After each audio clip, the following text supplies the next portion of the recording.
ललिता अपनी बहू रश्मि के साथ बाजार से घर आई होती है कि तभी रश्मि अपनी मासी रज्जू को दरवाजे पर बैठकर इंतजार करते हुए देखती है। ये देखकर वो कहती है, अरे मौसी जी, आप यहाँ आने वाली थी और आपने बताया भी नहीं। अरे बता देती तो मैं लेने आ जाती। अब क्या मुझे अपनी बेटी के घर भी बता के आना पड़ेगा? हैं? ऐसे ही नहीं आ सकती क्या? अगर नहीं आ सकती तो बता दे, अगली बार से पूरा बता के आऊंगी कि भाई मैं आऊं कि नहीं। अरे नहीं मौसी जी, ऐसी बात थोड़ी ना है।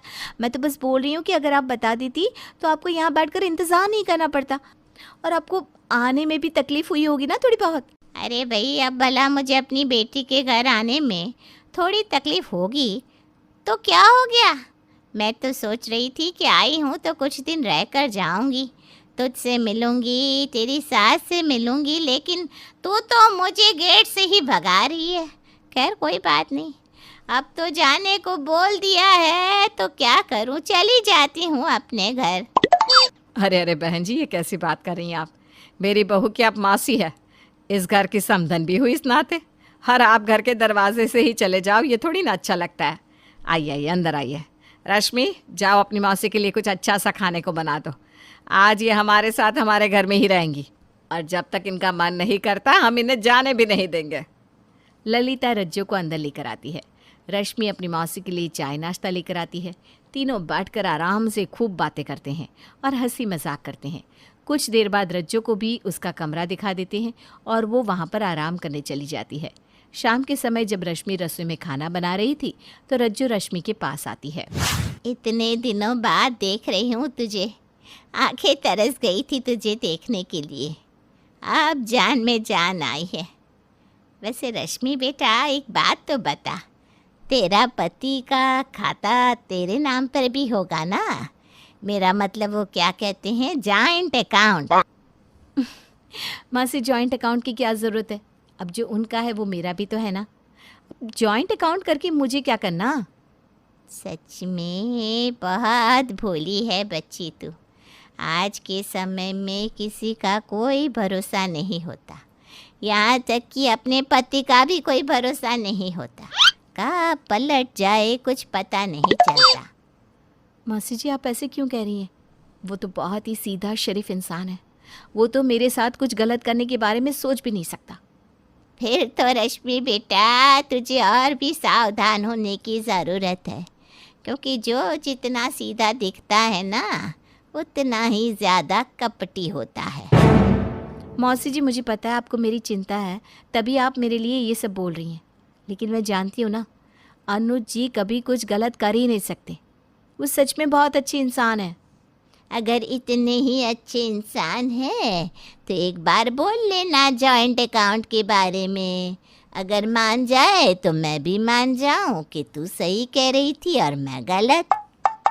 रज्जू की बात बार बार रश्मि के दिमाग में घूमती रहती है और अगली सुबह के साथ ही रश्मि अपने पति अनुज के पास जाकर कहती है, सुनिए जी, वो मैं क्या कह रही थी ना कि आपका खाता बस आपका ही है। अगर हम एक जॉइंट अकाउंट खुलवा लेते हैं तो दोनों के लिए सही हो जाता ना।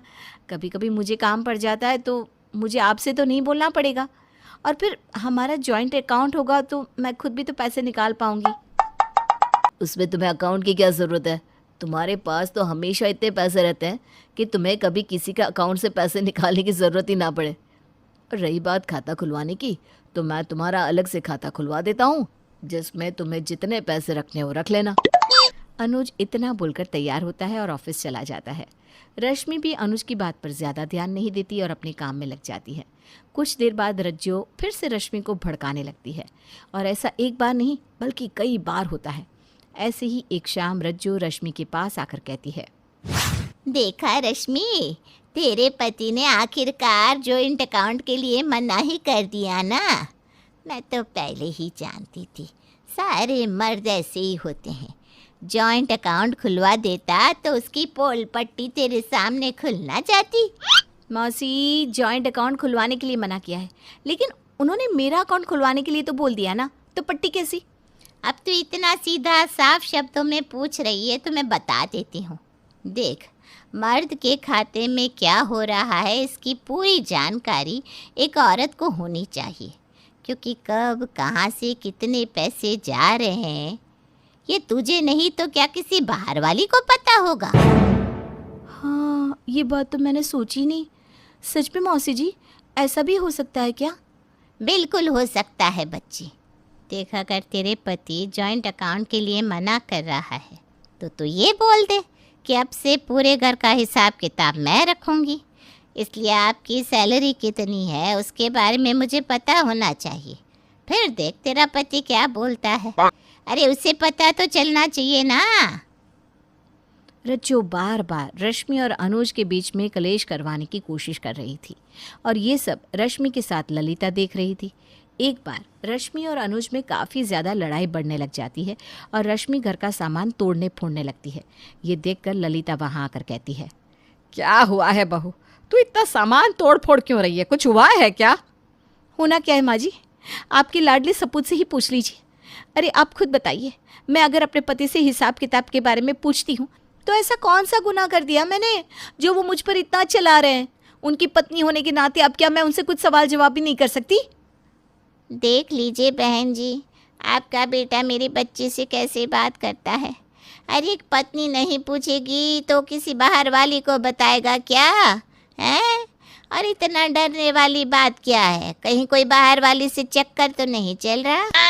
देख लीजिए, अगर ऐसा चल रहा है तो कुछ सही नहीं है भाई।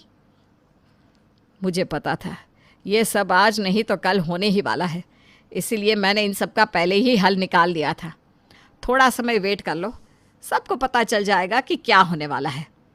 ललिता के कहने पर सब इंतज़ार करने लगते हैं।